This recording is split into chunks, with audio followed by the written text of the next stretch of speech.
Selamat sore saudara-saudari yang terkasih. Bagaimana kabar Anda? Masih setia mengikuti retret ini? Tentu saja ya, suster. Karena semakin penasaran apa dan bagaimana buah-buah roh yang terakhir ini. Maka sebelum memulai sesi ini, mari terlebih dahulu kita mau menyatakan rasa syukur kita kepada Tuhan untuk kasih dan berkat-Nya. Mari bersama kita nyanyikan, bersyukurlah.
Sungguh kita bersyukur kepada Tuhan, karena Tuhan begitu baik dan kasih setianya tetap untuk selama-lamanya. Dan kita lebih bersyukur lagi karena Tuhan memberikan cintanya kepada kita. Maka marilah saat ini dengan kuasa cinta Tuhan, kita mau semakin melambungkan pujian kita kepadanya. Kita nyanyikan, Tuhan kau berikan cintamu.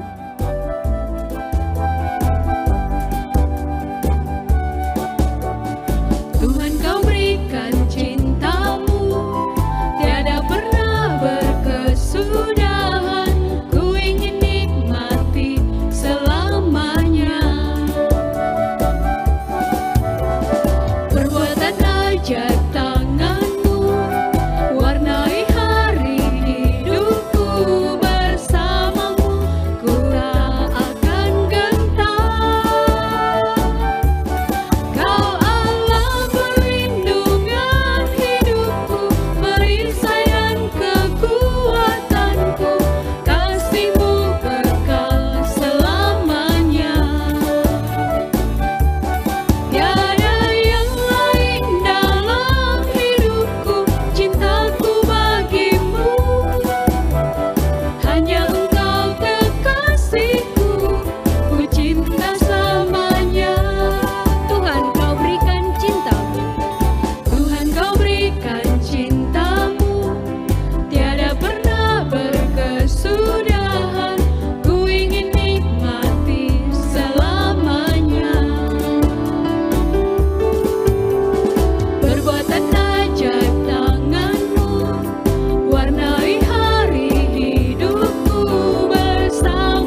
Saudara-saudariku yang terkasih, setelah kita dengan sukacita memuji Tuhan, mari saat ini kembali kita mau mengheningkan seluruh keberadaan kita.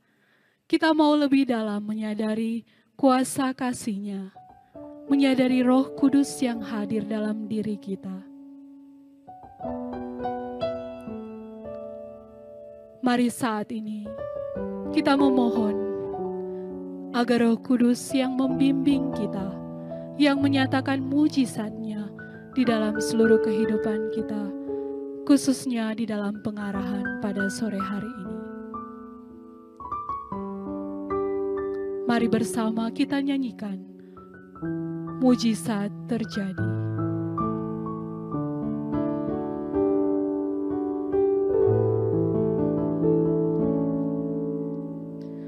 Roh Kudus hadir di sini, mengalir di bait suci. Perkara besar pun terjadi, kuasa mujizat nyata, bila Roh Allah sedang bekerja. Roh Kudus hadir di sini. Roh Kudus hadir di sini, mengalir di bait suci. Perkara besar pun terjadi, kuasa mujizat nyata, bila Roh Allah sedang bekerja. Tiada yang mustahil, tiada yang mustahil, dan tiada yang sukar, bila Roh Allah turut bekerja. Tiada yang mustahil bagi orang percaya, bila Roh Allah turut bekerja di antara kita. Tiada yang mustahil, tiada yang mustahil, dan tiada yang sukar, bila Roh Allah turut bekerja. Tiada yang mustahil bagi orang percaya, bila Roh Allah turut bekerja di antara kita. Dalam nama Bapa dan Putra dan Roh Kudus. Amin.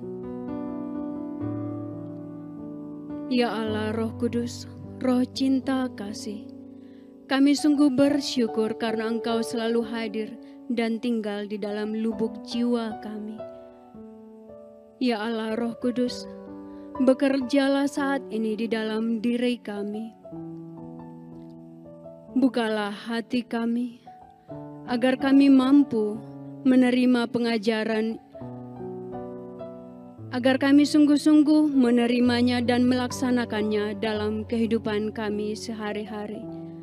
Ya Allah Roh Kudus, kami mau mengandalkan Engkau saat ini. Tuntun dan kuasailah kami, agar kami semakin berbuah di dalam Engkau. Terima kasih ya Allah Roh Kudus. Saudara-saudari yang terkasih, kita nyanyikan sekali lagi, Roh Kudus hadir di sini.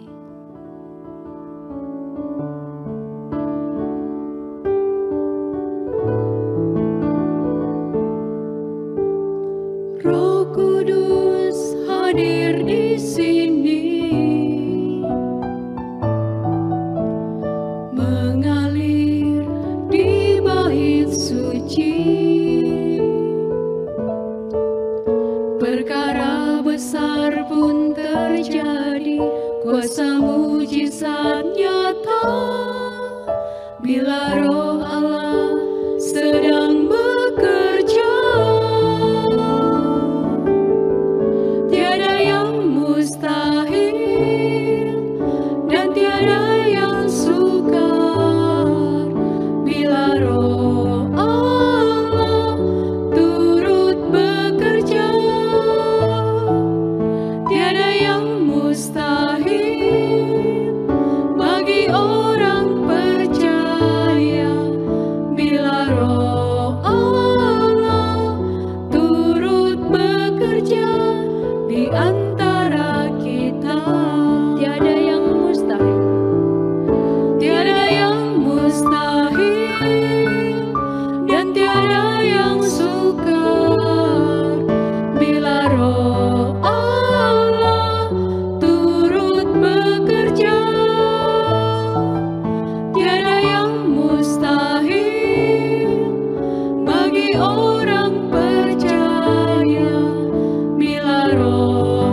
Bapa dan Putra dan Roh Kudus, seperti pada permulaan, sekarang, selalu, dan sepanjang segala abad. Amin.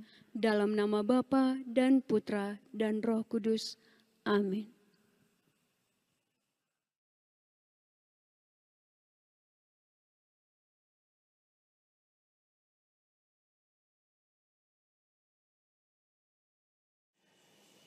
Selamat sore Bapak, Ibu, Saudara-saudari yang terkasih dalam Kristus dimanapun Anda berada. Bagaimana kabar Anda semua sore hari ini? Saya harap Anda semua dalam keadaan baik dan sehat dan selalu dalam perlindungan tangan kasih Tuhan. Pada sore hari ini kita mau melanjutkan dengan sesi yang kelima dari buah-buah roh ini. Ya, apakah Anda masih bersemangat untuk mengikutinya? Pasti ya. Saya percaya bahwa Roh Kudus sendiri yang telah membimbing Anda semua sehingga Anda bisa mengikutinya sampai saat ini. Pada sesi ini kita mau berbicara tentang dua dari buah-buah roh, yaitu kelemah lembutan dan penguasaan diri. Mari bersama-sama kita mau memulai dengan roh kelemah lembutan. Ya. Kita mau melihat dulu arti dari kata kelemah lembutan ini. Ya, kita mau melihat dari bahasa Yunani. Kelemah lembutan adalah praotes. Nah, untuk lebih mengenali arti makna dari praotes ini, kita mau melihat dari kata sifatnya. Ya. Kata sifat dari praus ini artinya adalah kerendahan hati, perhatian, tidak kasar, perlahan, dan lemah. Nah, kalau kita melihat ya arti dari kata kelemah lembutan ini, kita melihat sepertinya semuanya ini adalah menunjukkan suatu kelemahan dari seseorang. Ya, kalau kita melihat orang, wah itu orangnya lemah lembut, dia orangnya lemah, ya tidak banyak berbicara, sedikit pendiam, dan juga agak lamban begitu ya. Sehingga orang seringkali melihat bahwa kelemah lembutan ini merupakan suatu sikap yang menunjukkan suatu kelemahan. Tetapi ternyata saudara-saudara, semua itu tidak demikian. Ya, di dalam kelemahan ini ternyata memiliki sesuatu kekuatan besar yang tersembunyi. Ya, kekuatan besar yang diberikan oleh Allah sendiri. Sehingga seseorang dia bisa memelihara keseimbangan ya antara nafsu dan wataknya yang dia miliki. Ya, misalnya seseorang ingin marah. Ya, dia bisa menyeimbangkan kapan dia harus marah dengan besar dan kapan dia harus menahan kemarahannya itu. Ya, nanti akan kita melihat lebih lanjut lagi tentang apa itu kelemah lembutan. Nah, kelemah lembutan ini memiliki 3 arti utama. Yang pertama adalah taat pada kehendak Allah. Jadi orang yang memiliki roh kelemah lembutan ini, dia taat pada kehendak Allah. Yang kedua, mudah dibentuk dan diajar, terutama oleh sabda Allah. Dan yang ketiga adalah penguasaan diri. Ya, mari kita melihat satu persatu dari arti atau makna kelemah lembutan ini. Ya, mari kita melihat tentang ketaatan kepada Allah. Di mana kita mau belajar dari Yesus sendiri. Ya, Yesus yang meminta kita juga untuk belajar daripadanya. Dalam Injil Matius maksud saya ya, dalam Injil Matius pasal 11 ayat 29, Yesus bersabda, "Pikulah kuk yang kupasang dan belajarlah daripadaku, karena aku lemah lembut dan rendah hati." Nah, mari kita melihat apa yang dimaksud dengan lemah lembut yang dimaksud oleh Yesus ini. Yaitu mau melakukan kehendak Allah di dalam kehidupannya. Yesus sendiri dia bersabda dalam Injil Yohanes, "Makananku ialah melakukan kehendak Dia yang mengutus aku." Ya. Kemudian juga Yesus berkata, "Aku berbicara tentang hal-hal seperti yang diajarkan Bapa kepadaku." Nah, jadi bagi Yesus kehendak Allah itu adalah makanan yang selalu dia makan, yang selalu dia butuhkan di dalam kehidupannya. Maka kita pun diajak untuk selalu mencari apa yang dikehendaki Tuhan di dalam kehidupan kita dan juga mau melakukannya. Seorang yang lemah lembut, dia memiliki keberanian di dalam melakukan segala yang dikehendaki oleh Tuhan di dalam kehidupannya. Ya, di dalam kitab suci kita bisa melihat dalam pribadi Musa. Ya, ketika dia diberi tugas oleh Yahweh, yaitu untuk membawa bangsa Israel ke tanah terjanji. Ada suatu peristiwa di mana Musa dia harus membawa rombongan bangsa Israel ini untuk menyeberangi Laut Teberau. Anda pasti tahu ya apa yang terjadi pada saat itu, di mana mereka juga dikejar-kejar oleh pasukan Firaun yang mau menangkap mereka dan mau membawa mereka kembali ke tanah Mesir. Sedangkan di hadapan bangsa Israel ini terbentanglah Laut Teberau yang begitu dalam dan begitu lebar, ya, sehingga sulit bagi mereka untuk bisa melintasi laut itu. Tetapi apa yang dilakukan oleh Musa? Dia tidak mengalami ketakutan, dia tidak mengalami kekhawatiran.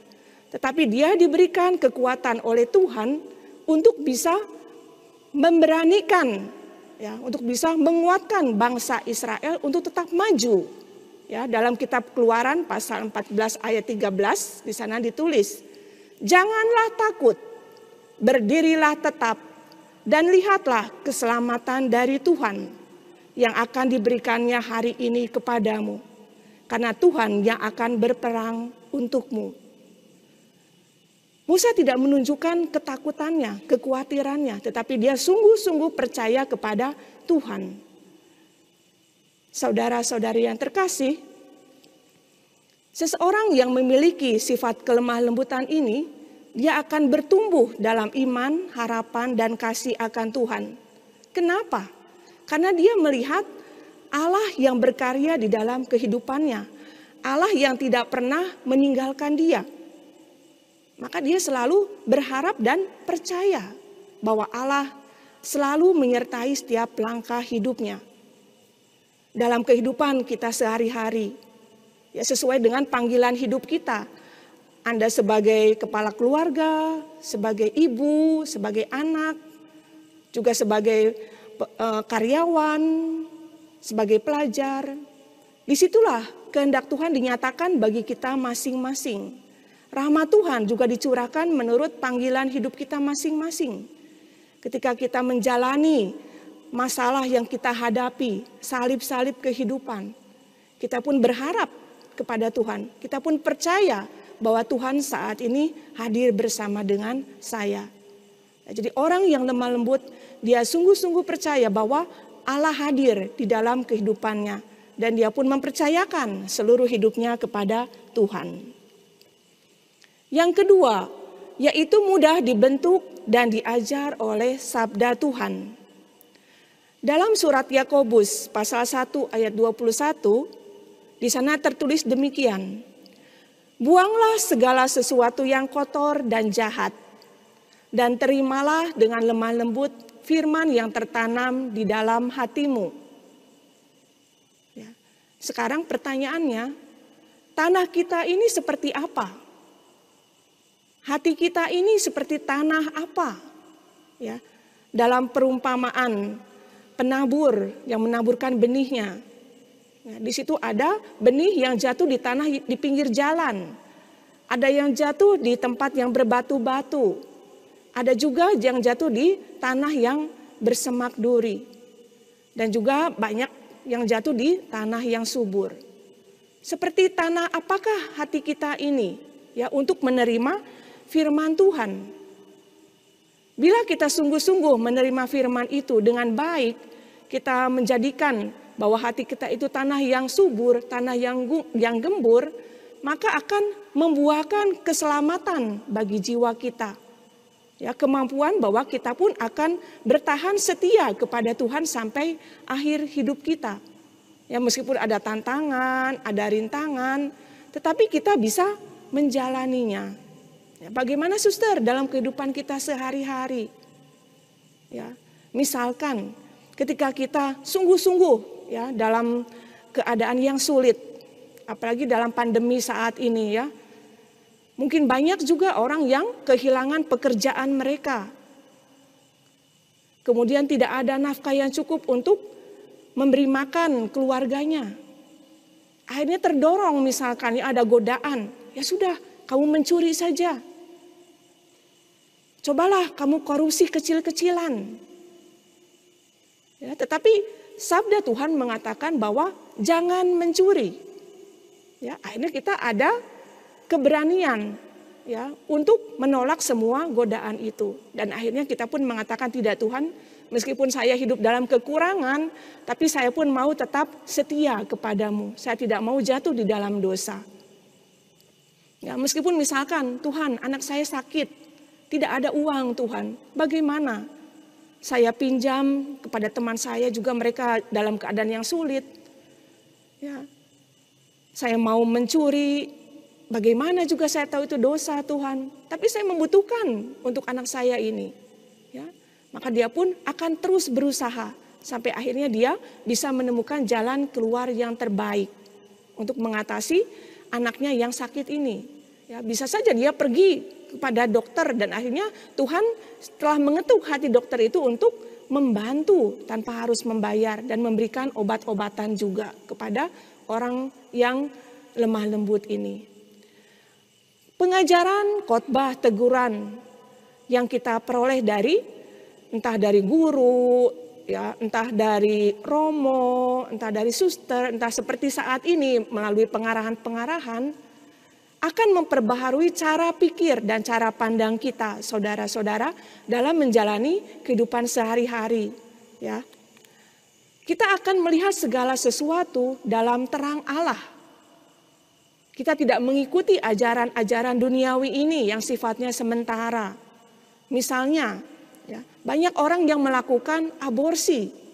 Wah, saya tidak bisa nih menerima anak saya sekarang.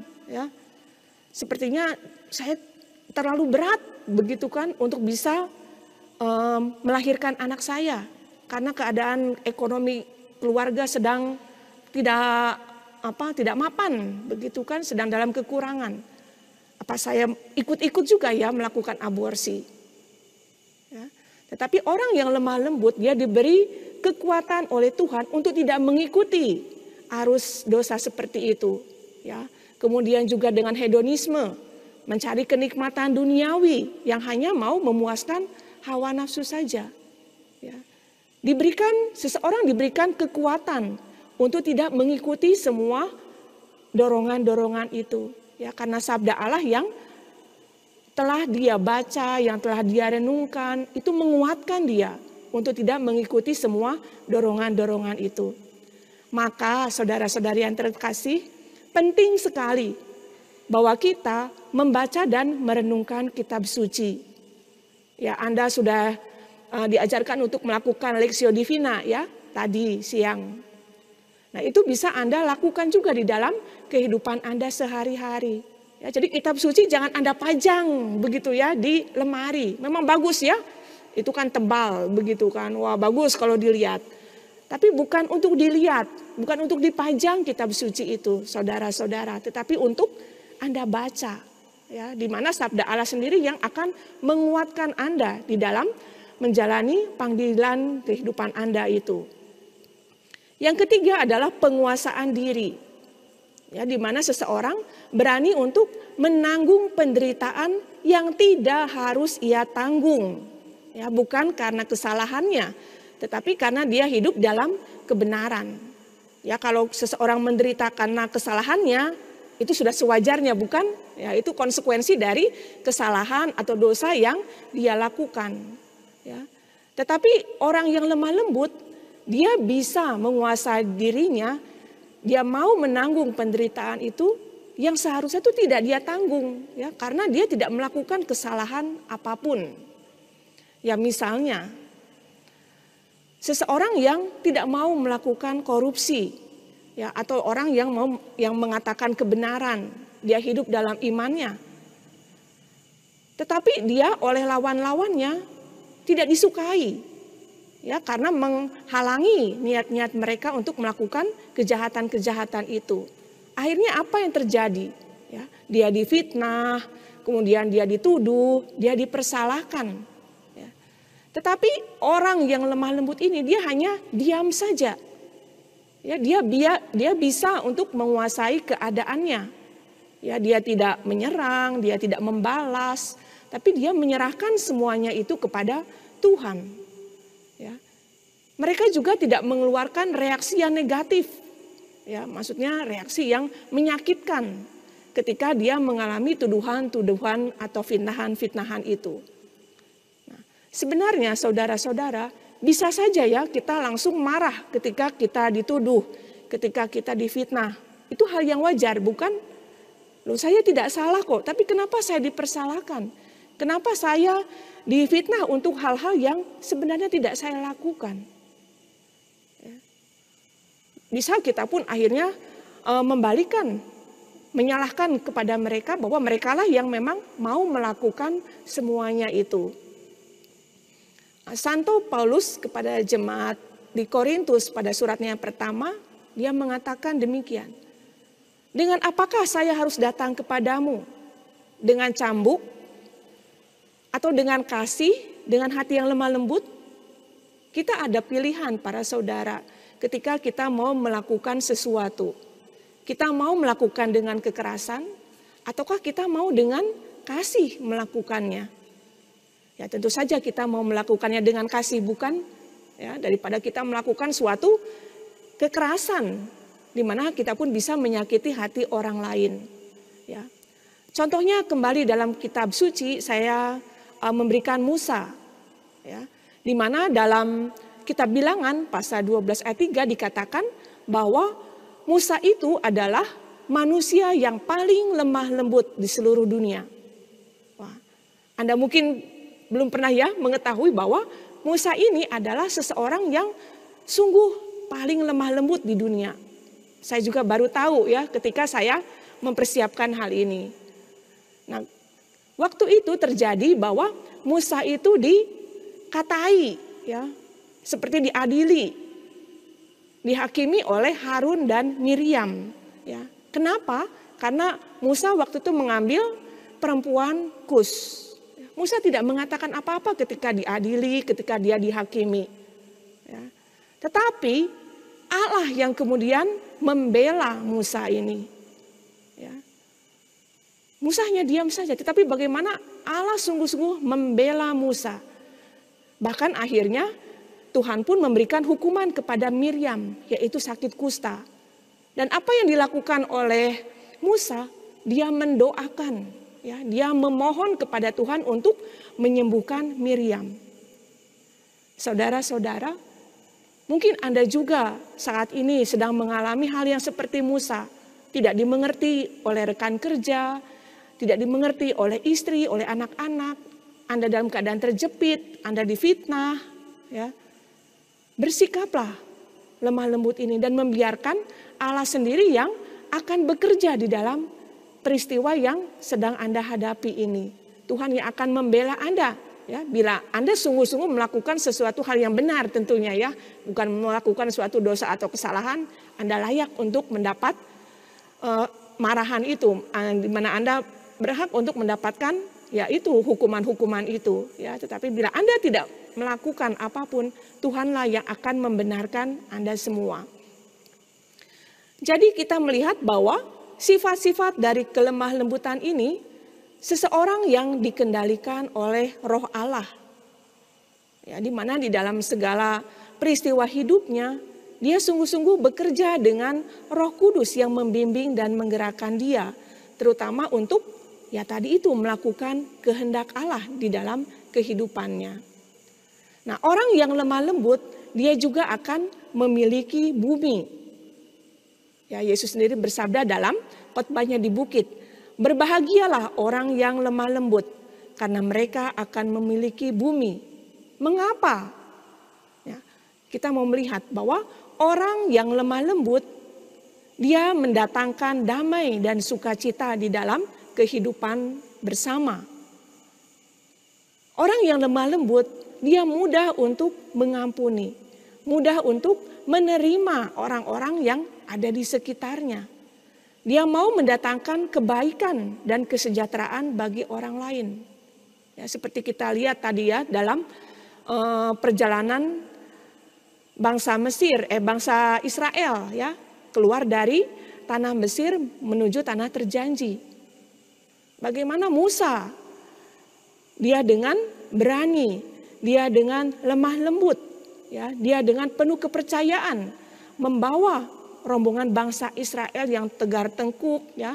Kita melihat juga bahwa di dalam perjalanan mereka itu banyak hal ya yang terjadi. Sungutan-sungutan, keluhan-keluhan yang dilakukan oleh bangsa Israel kepada Musa, ya. Tapi Musa dia hanya berdoa kepada Tuhan. Tuhan, mereka meminta air. Tuhan, mereka meminta makanan roti. Mereka minta daging Tuhan. Ya.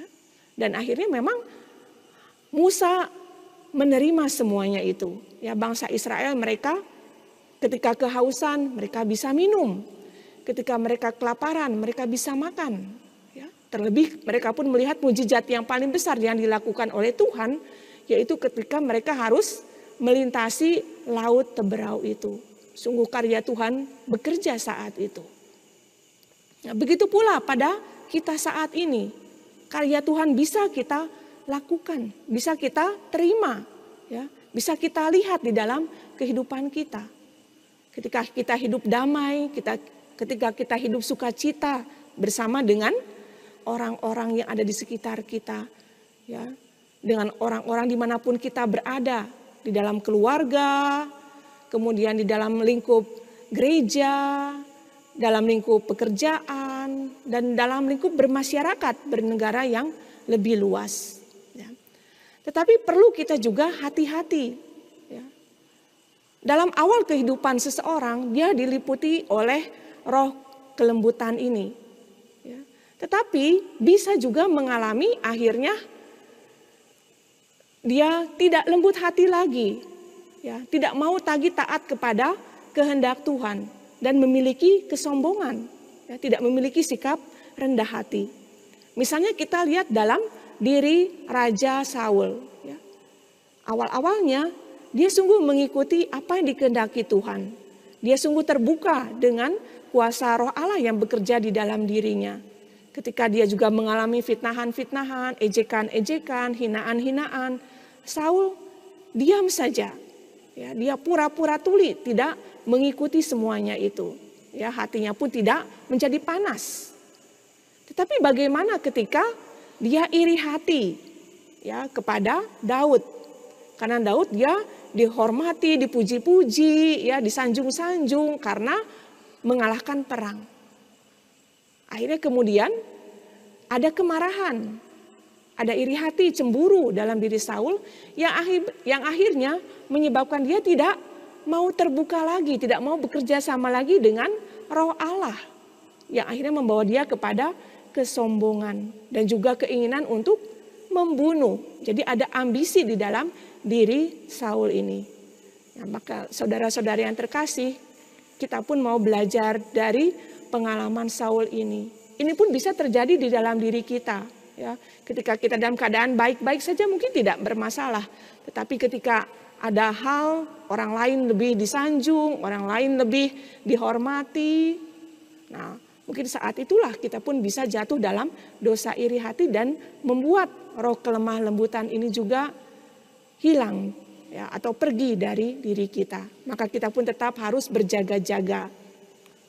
Nah, itu sedikit yang bisa saya bagikan tentang roh kelemah lembutan. Nah, sekarang mari kita melanjutkan dengan roh penguasaan diri.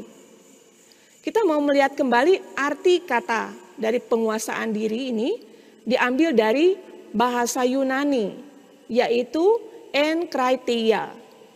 Ya, artinya adalah suatu usaha untuk menjauhkan diri dari hal-hal yang bertentangan dengan kehendak Allah.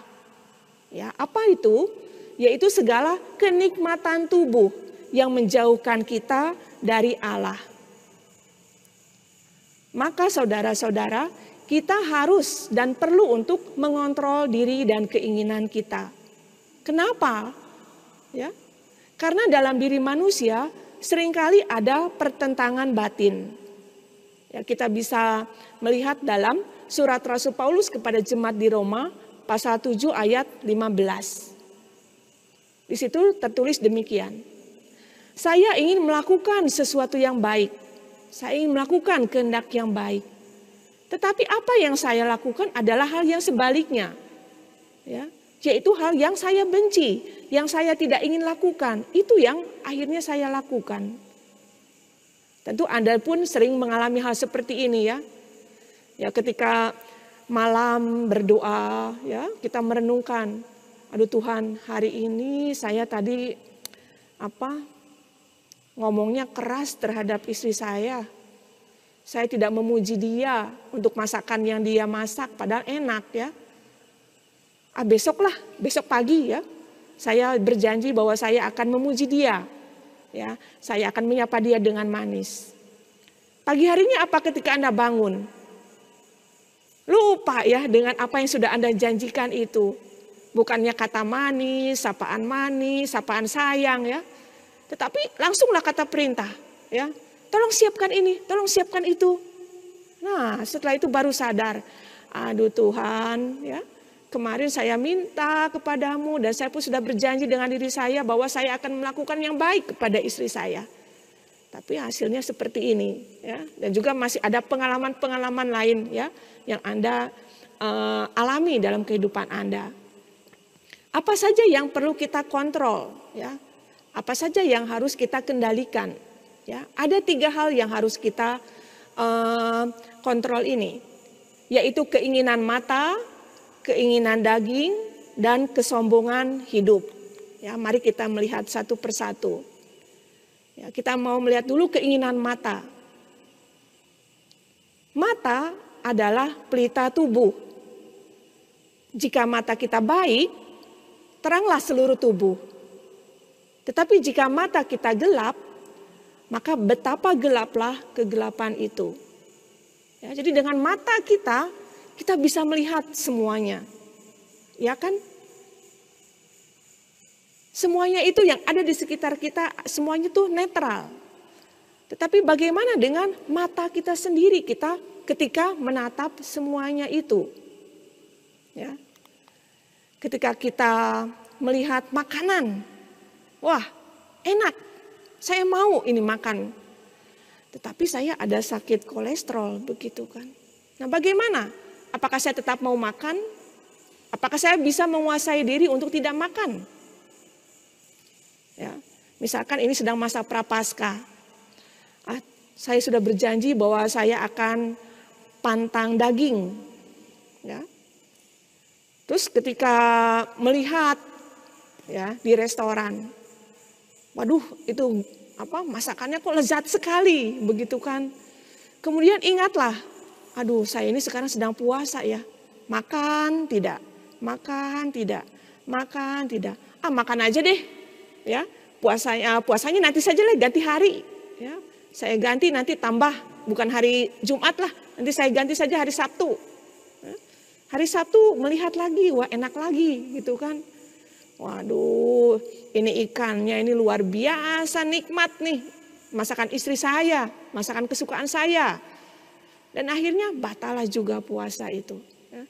Padahal ketika kita melihat misalkan, ingat ya Tuhan, saya ini sedang puasa sekarang nih hari ini. Biarlah, saya tidak mau makan. Ya. Saya hanya mau beli, saya hanya mau memesan sayur saja. Ya, misalkan ketika masuk di restoran. Ya, tidak memilih daging, sebenarnya kita bisa kan. Jadi mata kita harus kita jaga sebaik-baiknya. Kemudian juga apa yang bisa terjadi bila kita tidak menguasai atau mengontrol mata kita. Ya. Kita bisa terjerumus dalam berbagai macam dosa. Ya, misalkan dosa dalam kemurnian hati dan pikiran. Ya, sekarang ini hanya dengan satu klik saja di HP atau di laptop, ya, kita bisa melihat foto-foto atau film-film porno. Ya. Ketika kita melihat, menikmatinya, kemudian masuklah di dalam pikiran kita, masuklah di dalam kemurnian hati kita. Ya. Kemudian akhirnya ada godaan-godaan selanjutnya. Ya. Kemudian juga ketika kita melihat barang-barang, ya, ketika kita ke mall misalkan, ya, ini terjadi misalkan sebelum pandemi ya, sebelum pandemi COVID-19 ini, mall-mall itu biasanya penuh sekali, ya, orang hanya ingin jalan-jalan, begitu ya, hanya untuk refreshing mata saja, bisa, ya. Tetapi juga ada kadang-kadang tuh godaan untuk beli ini, beli itu, ya, sesuatu yang tidak kita butuhkan. Tetapi akhirnya kita hanya membeli untuk menyalurkan nafsu saja. Nafsu ingin membeli ini, tertarik dengan barang ini, tertarik dengan barang itu. Akhirnya kita pun tidak memakainya. Ya. Kemudian juga dengan misalkan barang-barang mewah. Ya. Misalkan di rumah kita, ya, kita melihat tetangga, rumah tetangga. Wah, dia mobilnya bagus tuh. Ya. Si istri misalkan melihat, waduh, mobil tetangga bagus itu ya, Lexus misalkan. Sedangkan mobil saya kok hanya begini saja, kijang begitu ya. Ah, saya mintalah suami saya untuk membeli yang baru. Nah, akhirnya pun dia biasa ya bermanja-manja begitu kan, Pak, tolonglah itu. Kita kan tidak mau kalah tuh dengan tetangga kita. Lihat tetangga kita mobilnya sekarang Lexus, Pak. Sedangkan kita kijang, ya. Belilah yang baru, Pak. Ini mobil kita sudah jelek, sudah ketinggalan zaman. Padahal suaminya mungkin dia tidak mampu untuk membeli Lexus itu. Ya, tetapi karena terus istrinya merengek-rengek, ya, akhirnya si suami terdorong untuk melakukan dosa korupsi, ya. Atau mungkin dia, ya sudahlah, pinjam uang di bank, ya. Tapi akhirnya tidak bisa untuk membayar, untuk menyicil, ya. Akhirnya yaitu jatuh dalam dosa korupsi atau mungkin juga mencuri, ya. Banyak hal-hal yang lain yang bisa terjadi. Nah, kemudian kita mau melihat dengan keinginan daging. Ya, tadi keinginan mata, ya. Kemudian sekarang kita masuk dalam keinginan daging. Keinginan daging ini sudah nyata, ya, dalam dalam surat Rasul Paulus kepada jemaat di Galatia, pasal 5 ayat 19 sampai 21.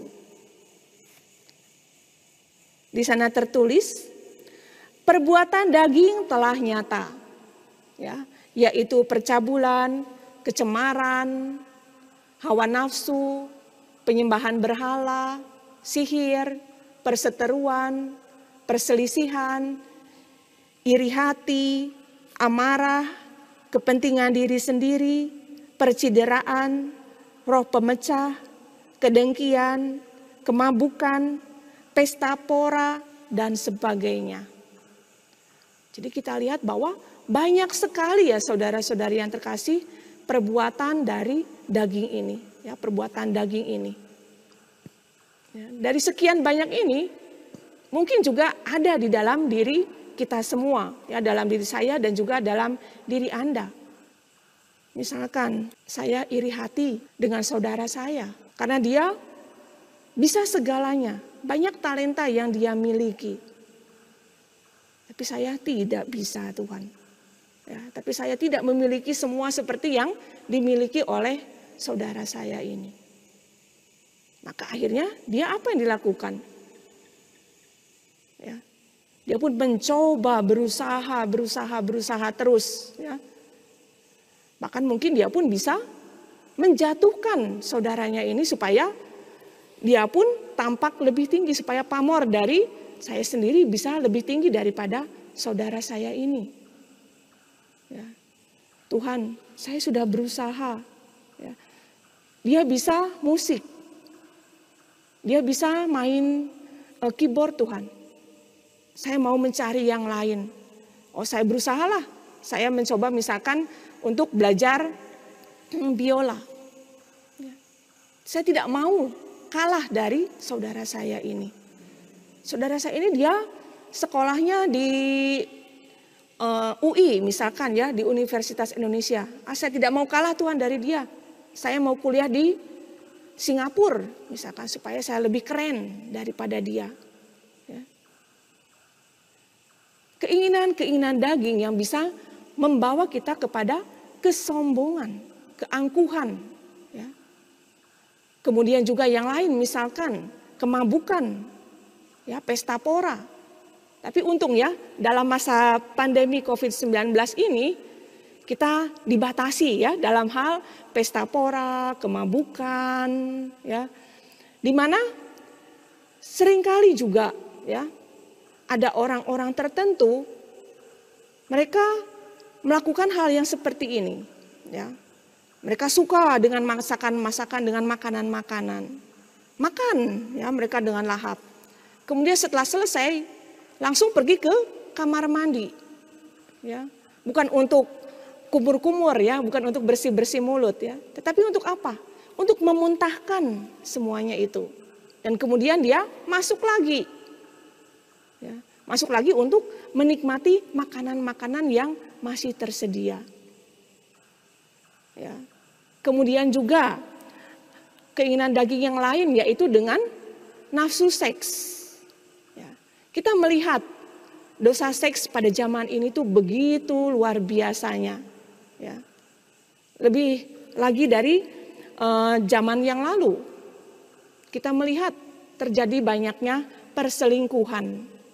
Ya. Ada pil, ada will, ya. Kemudian juga ada simpanan-simpanan. Dulu yang saya tahu simpanan-simpanan itu semua berada di bank, ya, berupa uang begitu. Oh, ini simpanan uang. Tetapi sekarang ini simpanannya itu bukannya lagi di bank karena terlalu besar ya sehingga tidak cukup untuk disimpan di tempat penyimpanan uang atau barang-barang berharga di bank ya. Tetapi simpanan itu ada di rumah ini, kemudian ada di hotel ini, ada di apartemen ini ya. Sehingga dalam keluarga ya istri satu sepertinya tidak cukup ya. Wah, itu wanita lain dia lebih menarik. Ya. Wah, yang ini dia lebih sensual dibandingkan istri saya. Nah, sehingga kemudian adalah istilah itu ya, will. Wanita idaman lain selain istri saya. Dan ternyata sekarang pun bukan hanya kaum Hawa saja, bukan hanya kaum Adam saja ya, yang melakukan perselingkuhan ini. Ternyata tidak mau kalah juga untuk kaum Hawanya juga. Ya, ada istilah pil. Ya, yang saya tahu pil itu untuk obat ya. Kalau misalkan saya sakit saya minum pil begitu kan. Tapi sekarang ada pria idaman lain ya selain suami saya. Ya, ada di tempat ini, ada di tempat itu. Makanya sekarang kita lihat bahwa banyak terjadi perceraian. Ya, banyak terjadi perpecahan di dalam kehidupan keluarga. Ya, selain itu juga seks dijadikan suatu komoditi, suatu komoditas, ya, suatu objek yang bisa dijual, ya, yang bisa dipamerkan.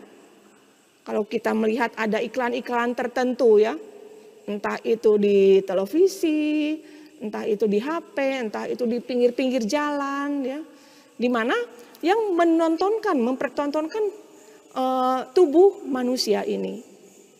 Ya, sepertinya sekarang tubuh manusia itu sesuatu hal yang murahan saja. Ya, gadis-gadis juga dijual hanya untuk memuaskan nafsu dari pria-pria. Ya, atau juga ada pemuda-pemuda ya untuk memuaskan nafsu dari ibu-ibu misalkan. Kemudian juga pelecehan-pelecehan juga terjadi di mana-mana. Ya. Bukan hanya terjadi untuk orang-orang dewasa saja.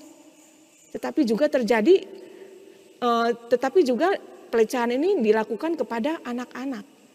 Ya, jadi sekarang nafsu seks itu semakin tidak dapat dikendalikan.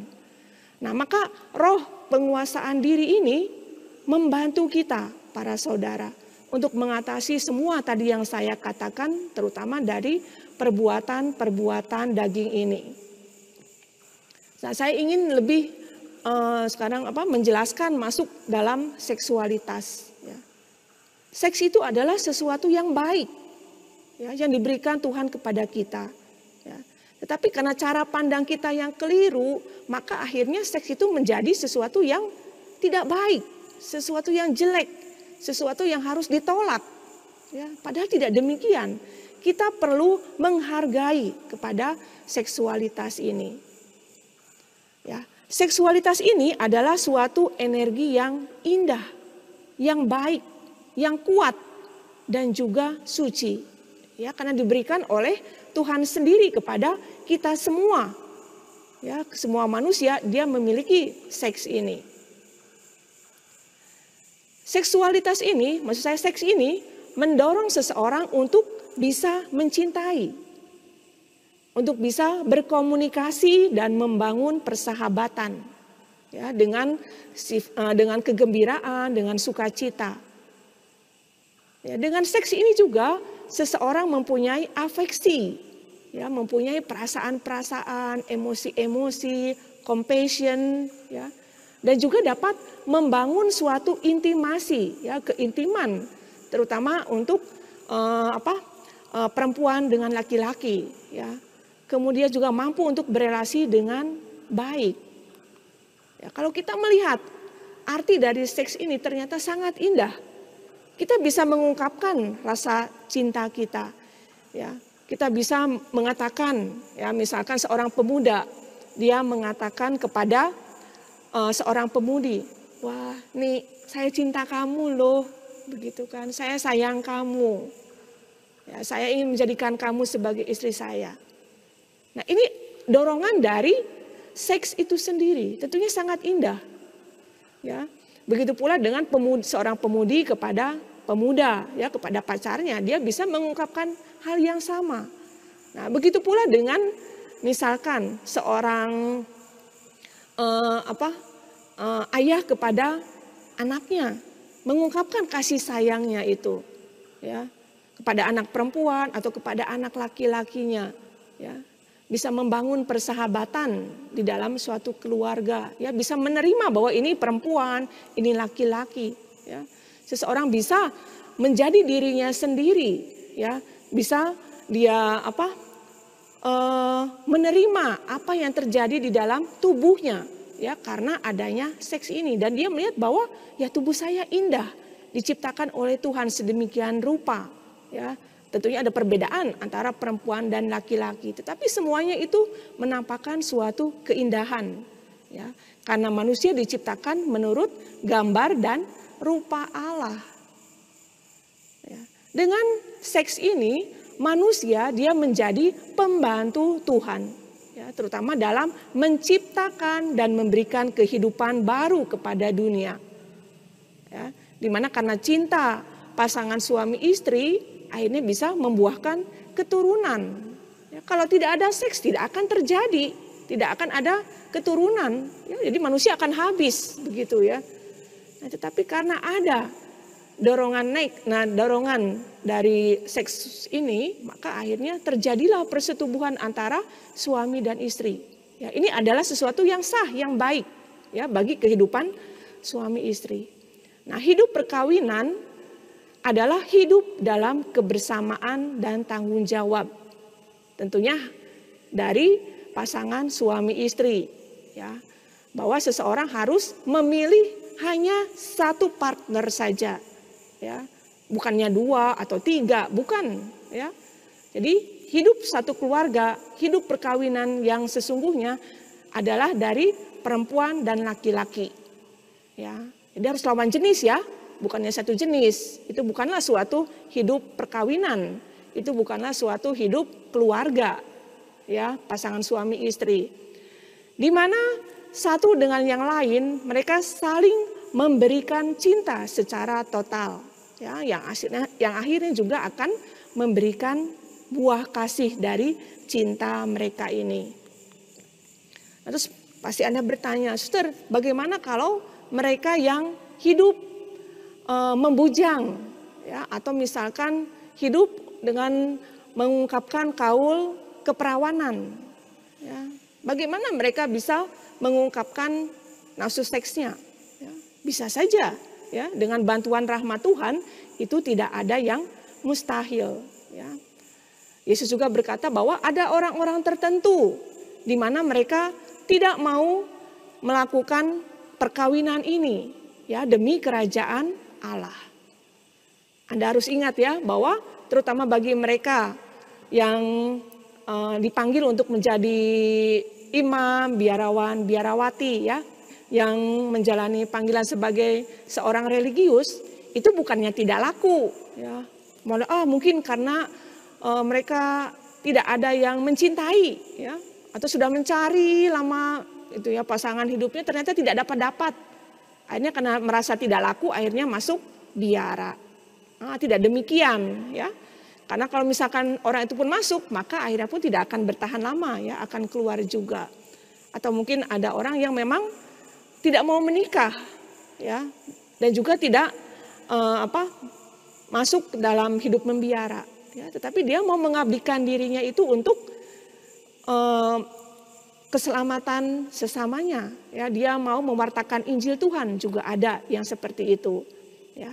Jadi karena kerinduan untuk membaktikan hidupnya kepada Tuhan, maka akhirnya bisa juga ya menjalani panggilan hidup seperti ini. Kemudian yang ketiga adalah kesombongan hidup. Di mana seseorang bisa menjadikan egonya itu segala-galanya. Ya, jadi apa yang dilakukan semuanya dilakukan untuk kepentingan diri sendiri. Ya, tetapi Yesus mengajarkan kepada kita sesungguhnya suatu pengosongan diri. Ya, di mana Yesus dia sebagai Allah, sebagai putra Allah, ya, dia meninggalkan semua kemuliaannya, semua kekuasaan yang dimilikinya dari Bapa, dan dia mau datang ke dunia ini menjadi manusia. Dan sebagai manusia dia pun hidup dalam kesederhanaan. Bahkan dalam kematiannya pun dia wafat di kayu salib. Ya, dalam kekosongan, ya, dalam ketelanjangan. Nah, seringkali apa yang kita lakukan? Ya, kita mencari kemuliaan dan pujian yang sia-sia. Ya, ada orang-orang tertentu, dia merasa bahwa dirinya itu paling hebat. Dirinya itu yang paling berkuasa. Ya, dia itu yang paling segala-galanya. Ya, sehingga semua orang harus taat kepada dia. Ya, misalkan di rumah, ya, seorang bapak dia merasa bahwa saya inilah yang paling berkuasa. Maka istri saya, anak-anak saya, asisten rumah tangga, semuanya harus takut kepada saya. Ya, dia tidak mau mendengarkan masukan-masukan. Ya, tidak mau mendengarkan perkataan-perkataan dari orang-orang lain. Ya, mungkin juga misalkan Anda atasan ya, sebagai pimpinan di perusahaan. Nah, suster, saya kan pimpinan. Ya, berarti kan semua harus mendengarkan saya dong. Ya. Tidak demikian juga. Misalkan terjadi suatu permasalahan ya di dalam perusahaannya. Ya, dia sudah berusaha dengan dirinya sendiri tapi tidak mampu. Tapi Tuhan bisa bekerja juga melalui bawahan-bawahan Anda itu. Ya, Tuhan mengungkapkan bagaimana untuk menyelesaikan permasalahan yang sedang dihadapi. Maka perlulah suatu keterbukaan juga dari seorang pimpinan ya, untuk mendengarkan bawahannya yang bisa juga menjadi saluran yang dipakai oleh Tuhan untuk mengatasi permasalahan yang sedang terjadi. Ya, mungkin kesombongan yang lain, misalkan dalam hidup rohani. Ya, wah, sekarang ini saya sudah berada dalam ruang ke-7 ya dari puri batin. Saya sudah mencapai perkawinan rohani. Wah, maka saya sudah suci ya. Saya sudah jalannya itu tidak di tanah lagi ya, sepertinya saya sudah terbang begitu. Kemudian apa yang terjadi? Ya, karena kesombongannya, karena merasa bahwa saya sudah paling suci, paling benar, akhirnya bisa merendahkan orang-orang lain. Menunjuk, kamu tahu apa ya tentang bahasa roh. Ya. Kamu tahu apa tentang penglihatan-penglihatan. Saya ini loh ya sudah banyak pengalaman.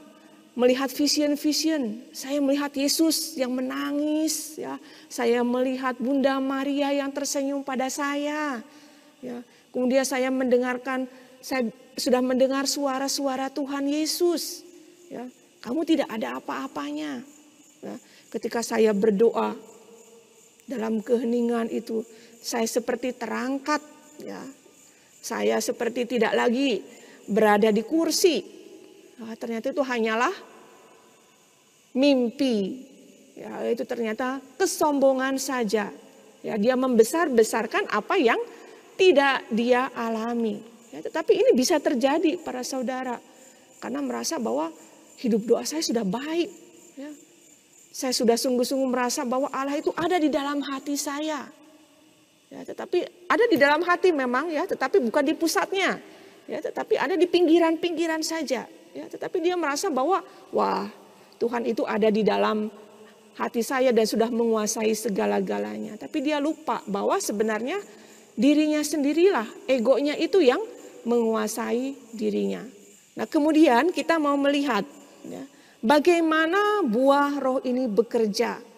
Ya, buah roh penguasaan diri ini. Penguasaan diri ini membuat seseorang mampu untuk mengendalikan dirinya sendiri dari hawa-hawa nafsunya. Seperti tadi yang sudah saya jelaskan. Ya, di mana Allah memberikan keberanian kepada seseorang dan juga kewaspadaan, ya, terutama untuk tidak mengikuti dorongan-dorongan atau godaan-godaan yang menjauhkan dia dari rahmat Allah, ya, terutama dalam nafsu seksnya itu, ya, sehingga seseorang bisa untuk menjaga kemurnian jiwanya, ya, kemurnian pikirannya.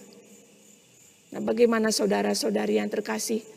Saya harap apa yang tadi saya jelaskan cukup bisa Anda pahami, ya, dan Anda pun merindukan untuk untuk mendapatkan dua buah roh ini, yaitu kelembutan hati dan juga penguasaan diri. Ya, dengan kelembutan hati kita diajak untuk selalu mengikuti kehendak Allah di dalam kehidupan kita.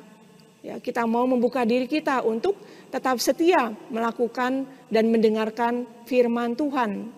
Dan juga kita pun diajak untuk menguasai diri kita. Ya, semua itu kita lakukan demi kemuliaan Tuhan.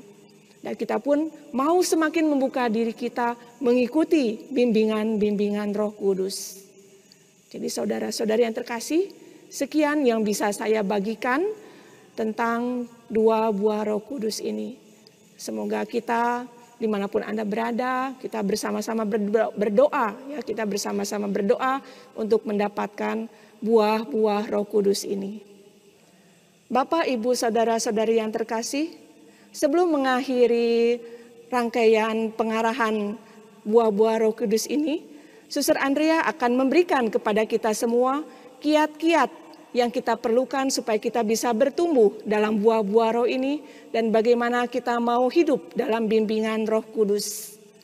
Mari kita mempersilahkan Suster Andrea untuk menyampaikannya. Silahkan Suster Andrea. Selamat malam para saudara yang terkasih. Nah, dengan berakhirnya sesi kelima dari Suster Alfonsa tadi, maka kita sudah berada di penghujung retret kita. Terima kasih Anda telah mengikuti retret ini. Terima kasih atas partisipasinya. Semoga retret ini berbuah bagi Anda. Maka pada kesempatan ini saya ingin menyampaikan beberapa poin. Ini hanya poin-poin umum. Saya harap ini bisa membantu kita untuk memelihara dan mengembangkan buah-buah Roh Kudus yang telah dilimpahkan pada kita. Nah, bagaimana caranya agar kita bisa memelihara dan mengembangkan buah-buah Roh Kudus ini? Ada banyak cara ya, khususnya misalnya dengan menjauhi dosa, dengan memelihara relasi pribadi dengan Tuhan, khususnya melalui doa-doa pribadi, dan banyak cara lain, baca kitab suci, meresap-resapkannya, menghayatinya. Yang secara singkat bisa saya katakan sebagai, marilah kita hidup dalam bimbingan Roh Kudus. Wah, apa itu ya hidup dalam bimbingan Roh Kudus? Para saudara yang terkasih, mungkin tanpa sadar kita seringkali bersikap seperti ini. Seandainya kita naik mobil, kita seakan-akan dalam hidup ini kita berada di posisi sopir. Lalu kita menentukan sendiri, saat ini saya mau kemana? Saya mau ke pasar, saya mau ke mall, saya mau sekolah. Saya menentukan sendiri saya mau kemana. Misalnya, saat ini saya mau ke sekolah. Ternyata ada halangan di jalan. Ada pohon tumbang kah? Dan sebagainya. Lalu Roh Kudus seakan-akan selama ini kita tempatkan di jok belakang. Bahkan lebih belakang dari jok belakang. Di tempat ban serep. Jadi Roh Kudus kita suruh di situ, duduk dan diam. Saya atur hidup saya sendiri. Ketika ada halangan, ada pohon tumbang, barulah, Roh Kudus, tolong turun, tolong itu ada pohon tumbang. Tolong singkirkan, saya mau ke sekolah. Maka Roh Kudus kita minta tolong. Sudah, ditolong segala macam, pohon sudah pergi. Sudah, terima kasih, silakan duduk kembali di jok belakang, tutup mulut. Jangan bersuara sampai saya butuhkan lagi. Saya yang atur sendiri hidup saya mau kemana. Nah, para saudara yang terkasih, tanpa kita sadari, bukan kita yang dipimpin oleh Roh Kudus, tapi kita yang memimpin Roh Kudus. Tentu sikap ini tidak benar. Sikap yang baik bagaimana? Seharusnya Roh Kudus silakan engkau duduk di samping saya. Tempat terhormat, saya adalah sopirmu. Tuhan, Roh Kudus, Tuhan, Anda mau kemana? Ke sana, baik, siap, saya akan laksanakan kehendak-Mu. Lalu kita ke sana, ternyata ada hambatan. Wah, Tuhan, saya nggak bisa sendiri. Saya harus buat apa? Kita kerjakan bersama Roh Kudus, dalam kuasa Roh Kudus, dengan pimpinannya. Nah, jadi para saudara yang terkasih, marilah kita membiarkan seluruh diri kita, seluruh hidup kita, aktivitas kita dibimbing oleh Roh Kudus. Roh Kudus akan menggerakkan kita, menuntun kita untuk pertama-tama mengutamakan apa yang menjadi kehendak Allah. Ya. Jadi setelah retret ini ya saya harap kita jangan berkeras hati ya. Kita sudah mempelajari bukan buah-buah roh itu apa, kesetiaan apa, kemurahan hati apa. Jadi kalau Roh Kudus menggerakkan, jangan cerai, setialah. Coba sapa suamimu, lembutkan hatinya, berilah sesuatu untuk melunakkan hatinya. Kita jangan mengeraskan hati, tidak Nah, jadi kalau mau hidup dalam bimbingan Roh Kudus, ini juga penting. Kelepasan, semangat kelepasan, penting juga kelepasan dari perasaan sendiri, dari ego sendiri, ya, dari maunya sendiri, ya, dari emosi sendiri. Kita perlu semangat kelepasan itu dari segala kelekatan yang lain. Jadi jangan keraskan hati. Yesus mengingatkan semua dosa dapat diampuni di dunia yang akan datang kecuali dosa menghujat Roh Kudus. Dosa menghujat Roh Kudus itu apa? Bukan kalau kita memaki-maki Roh Kudus, seandainya kita tidak kenal Roh Kudus lalu memaki-maki, kemudian kita sadar dan mohon ampun, itu pun akan diampuni. Dosa menghujat Roh Kudus adalah dosa ketegaran hati. Roh Kudus mengatakan begini, tidak mau, jangan buat dosa, tidak mau, tetap buat dosa. Ya itu sih konsekuensinya. Kalau tetap buat dosa, diarahkan untuk bertobat, nggak mau. Bukan Tuhan tidak mau mengampuni. Kita yang menolak untuk diampuni ya. Nah, lalu pada kesempatan ini saya ingin memberikan satu tips juga, tips konkret bagaimana supaya kita bisa peka mendengarkan bimbingan Roh Kudus. Tips yang sederhana sebetulnya, yaitu apa? Hidup di hadirat Allah. Apa artinya sih suster hidup di hadirat Allah? Hidup di hadirat Allah sebetulnya adalah hidup dengan senantiasa sadar Tuhan beserta kita. Menjalani segala sesuatunya bersama Yesus dan untuk Yesus. Hidup di hadirat Allah juga mengandung arti hidup di saat ini. Saat demi saat. Saat ini Yesus, saya melangkah untukmu. Karena itu salah satu sarana yang membantu hidup di hadirat Allah adalah dengan doa Yesus. Besok Anda akan diajarkan doa Yesus, mungkin banyak di antara Anda yang sudah tahu juga. Jadi sambil jalan ke Yesus, Yesus, sadari Yesus hadir ya. Jadi hiduplah di hadirat Allah saat demi saat. Hidup di hadirat Allah, hidup saat demi saat itu juga mengandung arti hiduplah di saat ini. Hidupilah saat demi saat dalam kasih dan kesetiaan. Lakukan setiap tugas, setiap kewajiban sebagai istri, sebagai suami, sebagai anak, pelajar, pekerja, atau apapun dalam kasih dan kesetiaan. Lakukan setiap tugas demi cinta pada Tuhan, demi cinta pada sesama. Ya seperti itu, dengan kita senantiasa hidup di hadirat Allah, kita PK. Tuhan ada, Tuhan hadir. Maka kalau Roh Kudus mau membimbing kita bisa menangkap sinyal-sinyalnya. Ya. Roh Kudus, para saudara, Roh Kudus mau membimbing kita, jangan pikir hanya untuk masalah besar. Tapi sebetulnya Roh Kudus juga mau membimbing kita saat demi saat. Ya. Saya sebetulnya kalau saya renungkan misalnya pribadi-pribadi seperti Paus kita, Paus Fransiskus, juga kalau saya ingat Paus kita yang lalu, Yohanes Paulus II, saya betul-betul kagum. Dan saya melihat dari hidup beliau itulah contoh orang-orang yang benar-benar hidup di dalam bimbingan Roh Kudus. Coba Anda bayangkan, beliau misalnya Paus Yohanes Paulus II dulu ya, saya lihat beliau tangannya udah tremor begitu ya. Minta maaf ini air liur juga kadang sudah karena tua kan dia seperti itu. Tetapi kalau saya lihat, wah tugasnya mengurus gereja di seluruh dunia. Wah, setua itu. Belum lagi kalau saya baca tulisan-tulisannya, ensikliknya, begitu mendalam.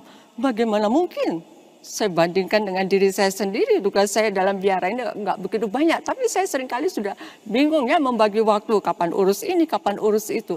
Tapi beliau-beliau ini benar-benar. Beliau PK terhadap bimbingan Roh Kudus.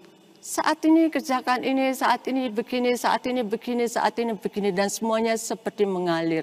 Itulah yang dikatakan oleh Santo Paulus dalam Roma bab 8 ayat 14. Semua orang yang dipimpin Roh Allah adalah anak Allah. Jadi Romo Yohanes memang mengatakan dalam bahasa aslinya kata dipimpin ini lebih jelas lagi digerakkan. Jadi semua orang yang digerakkan oleh Roh Allah adalah anak Allah. Jadi digerakkan sekarang ke sini begitu ya. Roh Kudus menggerakkan tidak selalu dengan inspirasi-inspirasi khusus seperti wangsit atau apa. Itu bisa terjadi, ada inspirasi ilham khusus, ada bimbingan khusus dan sebagainya, itu bisa terjadi. Tetapi tidak selalu. Kalau kita terus-menerus menyerahkan daya-daya batin kita, ingatan, akal budi, kehendak, seluruh keberadaan kita ya, afeksi, emosi semuanya, maka Roh Kudus juga akan terus-menerus menguduskan, menerangi, meluruskan kalau ada prinsip-prinsip, konsep-konsep, pola kita bekerja, pola kita beristirahat, pola kita makan pun perlu diterangi oleh Roh Kudus, bukan? Berapa banyak kita makan secara tidak Kristiani walaupun makan adalah hal yang biasa. Ya. Pola kita beristirahat, pola kita berelasi juga dengan pasangan hidup, dengan anak atau dengan orang tua. Kita mau serahkan semuanya pada bimbingan Roh Kudus. Biarlah Roh Kudus yang menerangi, meluruskan, menyembuhkan, mengubah, membentuk, menguduskan sesuai kehendaknya. Sehingga kita semakin PK terhadap bimbingan-bimbingan Roh Kudus. Nah, dalam kenyataannya, Roh Kudus seperti tadi saya sudah sebutkan, bisa memberikan inspirasi-inspirasi khusus. Misalnya ya, Anda sedang naik mobil, pulang kantor, biasanya lewat jalan ini, lalu tiba-tiba seperti ada dorongan, coba belok jalan ini dulu, lalu ke situ, kan nggak apa-apa putar sedikit. Lalu Anda ikuti, ternyata di situ ada orang kecelakaan yang benar-benar butuh bantuan. Ya, itu bisa terjadi ya para saudara. Jadi kita PK, tetapi memang perlu hati-hati ya tentang inspirasi-inspirasi khusus ini, karena itu perlu yang namanya discernment, pembedaan roh-roh, sumbernya dari siapa, dari Roh Kudus, bisa dari diri sendiri, bisa dari si jahat juga, perlu discernment nanti perlahan-lahan. Juga untuk inspirasi khusus ini jangan didamba-dambakan. Secara umum dalam keseluruhannya pakailah akal sehat.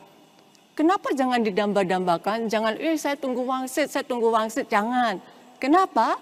Karena dengan begitu kita membuka diri terhadap penipuan si jahat, ya. Lebih baik sikap kita yang benar adalah lepas bebas, pasrah pada kebijaksanaan Tuhan, hidup di hadirat Allah. Kalau Tuhan mau beri inspirasi khusus, Tuhan akan beri. Kalau enggak, ya enggak. Biarlah kita pakai akal sehat, begitu ya. Jadi seperti itu. Dan karena itu juga tadi saya sudah katakan, marilah kita juga rajin menyerahkan seluruh diri kita kepada Roh Kudus. Kami di sini mengawali hari-hari kami, pertama kali yang kami kerjakan di kapel adalah menyanyikan lagu Veni Creator Spiritus atau Veni Sancte Spiritus yang mengawali seluruh hari itu. Saya rasa Anda bisa meniru tips ini. Awalilah hari-hari Anda dengan membuka diri, mohon bimbingan Roh Kudus dan menyerahkan seluruh diri Anda pada Roh Kudus. Nah, baik para saudara, sekian saja beberapa tips, poin-poin yang saya harap bisa membantu Anda, kita semua untuk bertumbuh dalam Roh Kudus. Mari kita akhiri dengan doa. Dalam nama Bapa dan Putra dan Roh Kudus. Amin. Ya Tuhan Yesus Kristus, kami sungguh bersyukur bahwa dalam hidup ini kami boleh mengenal Engkau, Allah yang hidup, yang begitu mengasihi kami. Kami juga bersyukur ya Tuhan, bahwa Engkau memberi kepada kami Roh Kudus-Mu, yang juga melimpahkan segala rahmat-rahmat-Nya. Ampunilah kami, kalau kami seringkali bertegar hati kepadamu, kepada Roh Kudus-Mu. Ya Allah Roh Kudus, saat ini kami menyerahkan seluruh diri kami. Ingatan, akal, budi, kehendak, seluruh keberadaan kami. Luruskan, terangi, sembuhkan, ubahlah, bentuklah, lembutkan, kuduskan, sesuai kehendak-Mu. Berkaryalah sebebas-bebasnya dalam diri kami, dalam diri seluruh keluarga kami, semua orang yang kami kasih dimanapun berada. Berkaryalah sebebas-bebasnya Roh Kudus, berhembuslah, curahkanlah, lakukanlah mujizat Pentakosta-Mu secara baru dalam diri kami, dalam seluruh keluarga kami, dalam rumah kami, juga dalam bangsa dan negara kami, bahkan dalam seluruh dunia ini. Berkaryalah ya Roh Kudus. Terima kasih ya Roh Kudus. Bunda Maria, doakanlah kami, dan kami juga menyampaikan terima kasih atas penyertaan-Mu sepanjang retret ini. Salam Maria, penuh rahmat, Tuhan serta-Mu. Terpujilah Engkau di antara wanita, dan terpujilah buah tubuh-Mu, Yesus. Santa Maria, Bunda Allah, doakanlah kami yang berdosa ini, sekarang dan waktu kami mati. Amin. Kemuliaan kepada Bapa, Putra, Roh Kudus, seperti pada permulaan, sekarang, selalu, dan sepanjang segala abad. Amin. Dalam nama Bapa, Putra, Roh Kudus. Amin.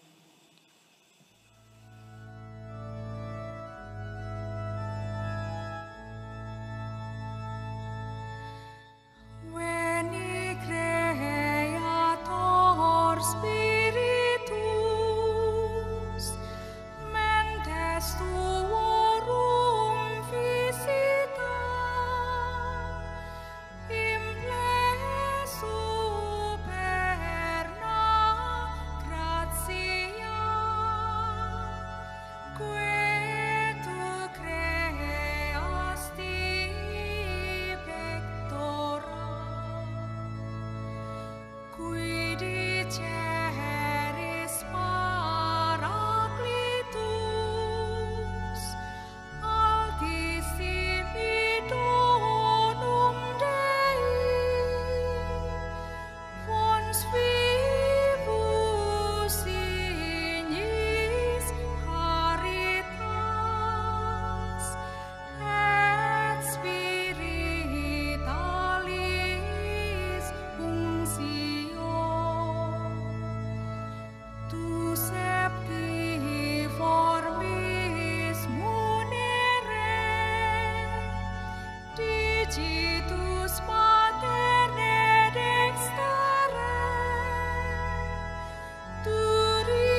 accende